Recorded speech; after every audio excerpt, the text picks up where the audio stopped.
Cheryl Hunter कहती हैं कि मैं जब छोटी थी तो मैं और मेरी फैमिली कोलोराडो के आउटस्कर्ट्स में रहती थी, जो कि एक बहुत ही सुनसान सी जगह थी। हमारा घर एक पहाड़ के ऊपर था और जब भी मैं घर से बाहर देखती थी तो मुझे मीलों तक वहाँ पर कोई और बड़ी जगह नहीं दिखती थी। बस उस गाँव में हम और कुछ और फैमिलीज थी। चेरिल कहती है कि मैं वहाँ पर बहुत इंजॉय करती थी, लेकिन मुझे हमेशा से इच्छा थी कि मैं वहाँ से निकलूं, उन लोगों से मिलूं जिन्हें मैं आज तक नहीं मिली हूँ। उस वक्त जो मैंने मैगजीन्स पढ़ी थी, मैं भी उन मैगजीन्स में मॉडल्स की तरह कपड़े पहनना चाहती थी। जब मैं उन मैगजीन्स को देखती थी तो मुझे क्लियर हो गया था कि मुझे भी मॉडल बनना है। मेरी हाइट भी अच्छी थी और मैं दिखने में भी ठीक थी, इसलिए मैंने अपना लाइफ गोल बना दिया कि यस, मैं मॉडल ही बनूंगी। फाइनली मैंने सोचा कि मैं यूरोप जाऊंगी और वहां जाके अपना मॉडल बनने का सपना पूरा करूंगी। मैंने अपनी फ्रेंड लीजी को भी मना लिया था कि वो मेरे साथ चले। हम दोनों ने काफी जॉब्स करना स्टार्ट किया और सालों तक पैसे जोड़े और फाइनली वो डे आया जब हम दोनों फ्रांस के लिए चल पड़े। जैसे ही हम फ्रांस पहुंचे और एयरपोर्ट से बाहर निकले, वहां पर मुझे एक हैंडसम लड़का दिखा जिसके गले में कैमरा लटका हुआ था। उसने मुझे देखा और वो बोला, क्या आप एक मॉडल हो? जब मैंने कहा नहीं, मैं नहीं हूँ, तो उसने कहा कि मैं तुम्हें मॉडल बना सकता हूँ। उसने दूर खड़े अपने एक दोस्त की तरफ इशारा किया कि वो भी इसी प्रोफेशन में है। मैं बहुत खुश हो गई थी कि फ्रांस में मॉडल बनना कितना आसान है। जब लीजी ने ये सुना तो उसने साफ मना कर दिया कि नहीं,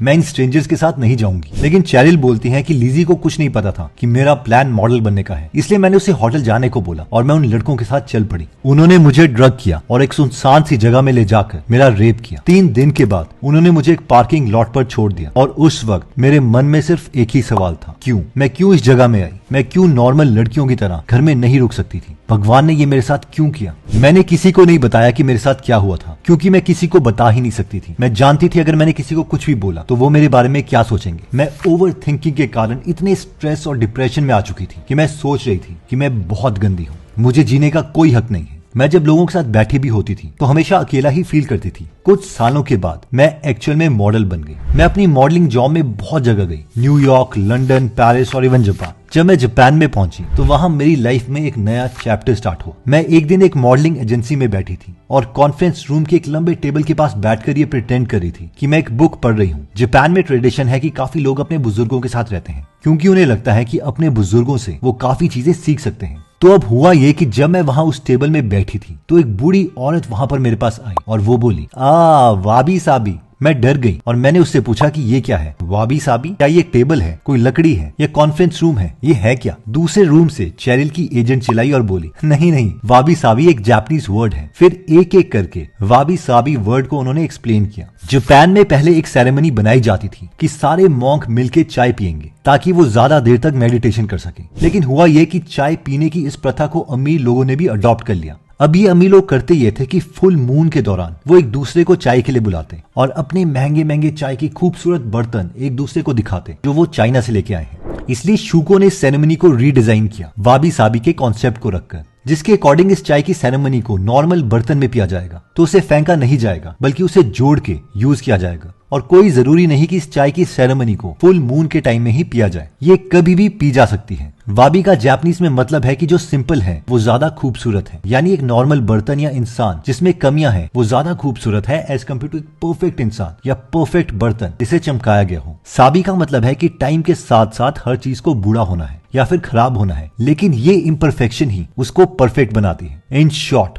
वाबी साबी का मतलब है कि हमें चीजों को एकदम परफेक्ट करके सोचने के बजाय उसे उसके इम्परफेक्शन को एज ब्यूटीफुल सोचना चाहिए। हमारे पेरेंट्स की झुर्रियां या घर में टूटे हुए बर्तन ये अपने आप में बहुत खूबसूरत है। इसी कॉन्सेप्ट से एक और जापानीज कॉन्सेप्ट जुड़ा है जिसे कहते हैं किन सुगी। किन का मतलब है गोल्डन यानी सोना और सुगी का मतलब है दो चीजों को जोड़ना, यानी पूरा किन सुगी का मतलब हुआ सोने से जोड़ना। अब इस वाबी साबी के कॉन्सेप्ट को जापान में किनसुगी से भी यूज किया जाता है। होता यह था कि वहां के मॉन्क्स ने डिसाइड किया था कि अगर कोई भी टी पॉट जापान में टूटेगा तो वो उसे फेंकेंगे नहीं, बल्कि सबसे कॉस्टली सोने के पाउडर से उसे जोड़ देंगे और उसके टूटे हुए पार्ट्स को छुपाने के बजाय उसे और ज्यादा दिखाएंगे ताकि सब देख सके कि इसमें भी एक ब्यूटी है। अब बहुत से लोग अगेन इस कॉन्सेप्ट को भूल के मार्केट से इसी डिजाइन के महंगे से महंगे कप्स खरीद लेते हैं और दोबारा से शो ऑफ करते हैं, जैसे कि इस कप में 2 कप्स को जोड़ा गया है और इस एक कप का प्राइस 4100 रुपीज है। आई मीन अगेन लोग वाबी साबी के कॉन्सेप्ट को भूल रहे हैं कि इम्परफेक्शंस को एक्सेप्ट करो। इन लोगों के लिए एक जापानी स्टोरी है जो कि सेनरो रिकू की है, जो 1522 में पैदा हुए थे। एक बार गेस्ट्स ने उन्हें अपने घर पर बुलाया और उनके लिए बहुत ही महंगे चाय के बर्तन मंगाए, ये सोच के कि सेनो रिकू इसे देख के बहुत खुश होंगे। लेकिन हुआ यह कि सेनो रिकू ने इसे नोटिस भी नहीं किया और खिड़की से बाहर जो एक पतली सी टहनी थी बस उसकी खूबसूरती के बारे में बात करते रहे।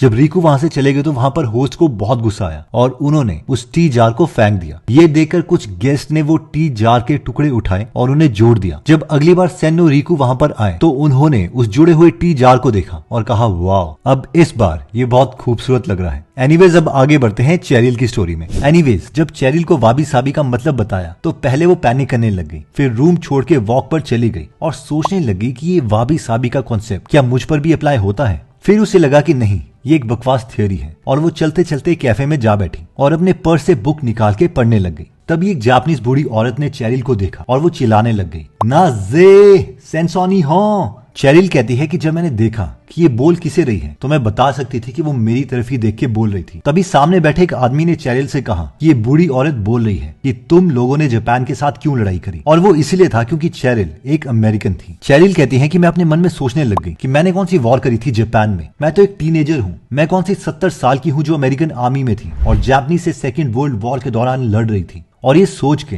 मैं फिर से अपनी बुक पढ़ने लग गई, लेकिन थोड़ी देर के बाद वो फिर से चिल्लाई, नाजे सेंसोनी हो, नाजे सेंसोनी हो। उसके बाद उस बूढ़ी औरत ने एक कपड़े से ध्यान से एक एनवलप निकाला और उसमें से उसने एक ब्लैक और व्हाइट फोटो निकाली और उस फोटो को अपने सर के ऊपर रख दिया और उसके बाद वो जोर जोर से रोने लग गई। चेरिल कहती है कि उस रेस्टोरेंट में सिर्फ मैं ही एक फॉरेनर थी और सब मुझे ही देख रहे थे। मेरे साथ बैठा आदमी दोबारा से बोला और उसने कहा कि यह औरत पूछ रही है कि तुमने इसके माँ बाप को क्यों मारा। चेरिल कहती है कि मुझे सुन के बहुत गुस्सा आया कि मैंने कौन सा किसके पेरेंट्स को मारा है और मैं अपनी बुक को अपने बैग में रखने लग गई। और जाने से पहले मैंने एक बार उस बूढ़ी औरत को गुस्से से देखा और पहली बार हम दोनों की आंखें मिली। वो रो रही थी, उसकी आंखों में गुस्सा था, फ्रस्ट्रेशन थी और लाइफ से वो डिप्रेस थी। उसे समझ नहीं आ रहा था कि वो अपने गुस्से को कैसे एक्सप्रेस करे और उसमें भी मैंने एक अकेलापन देखा और उसकी आंखों में देखते ही मैं समझ गई कि ये कोई पागल औरत नहीं बल्कि इसकी सिचुएशन एग्जैक्टली मेरे जैसी है। मैं उस औरत के सामने झुक गई। ये देख के वो चुप हो गई। उसके बाद जब हमारी आंखें दोबारा से मिली तो मेरे मुंह से सिर्फ 2 ही शब्द निकले, वाबी साबी।